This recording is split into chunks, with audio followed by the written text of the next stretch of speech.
Alors, on a parlé un peu en début de section par rapport au fait que les différentes couleurs ne subissent pas le même indice de réfraction.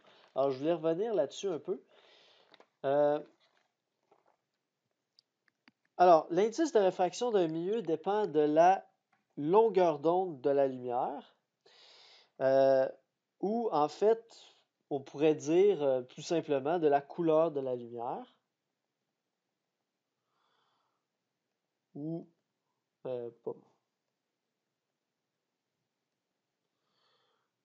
longueur d'onde.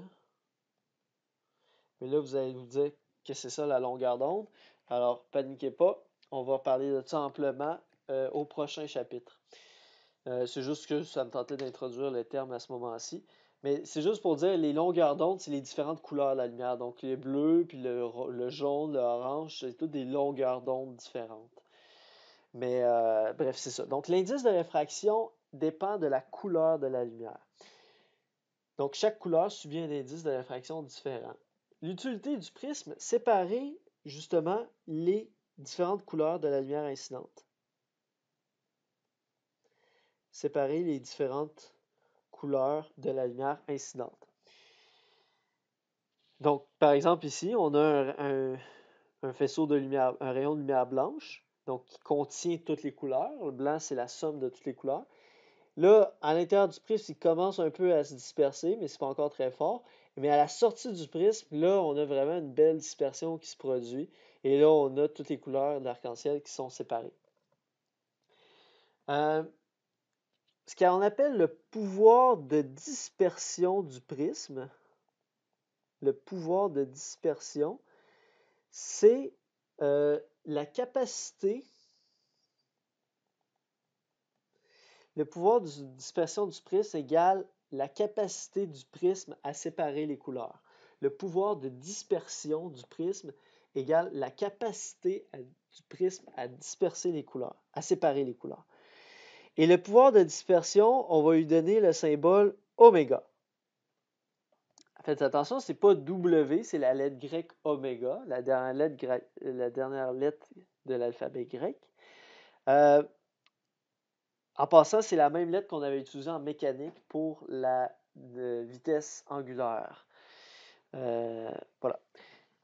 Plus le pouvoir de dispersion d'un prisme est grand,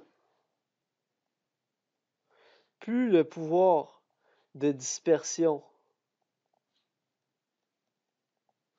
d'un prisme est grand, plus grand sera l'angle entre la lumière violet et la lumière rouge émergeant du prisme.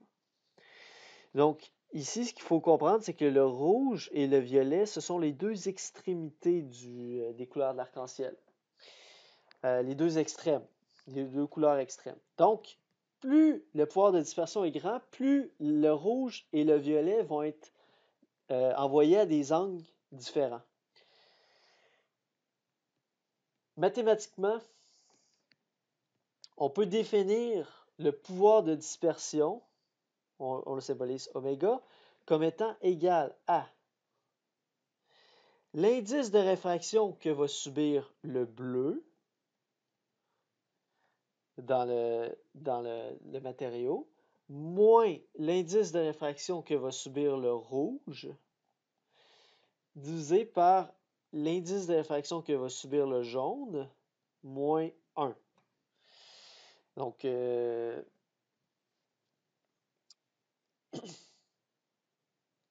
l'idée de ça, c'est, en fond, plus votre pouvoir de dispersion est grand, plus le jaune, plus le rouge et le bleu vont être envoyés à des angles différents. Donc, plus la différence entre les deux est élevée, plus le pouvoir de dispersion est élevé.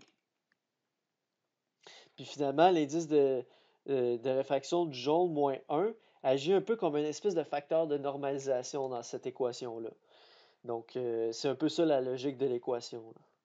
Donc, autrement dit, plus le bleu et le rouge sont envoyés à des angles différents, plus l'écart entre leurs indices est grand. Donc, plus on a un grand pouvoir de dispersion.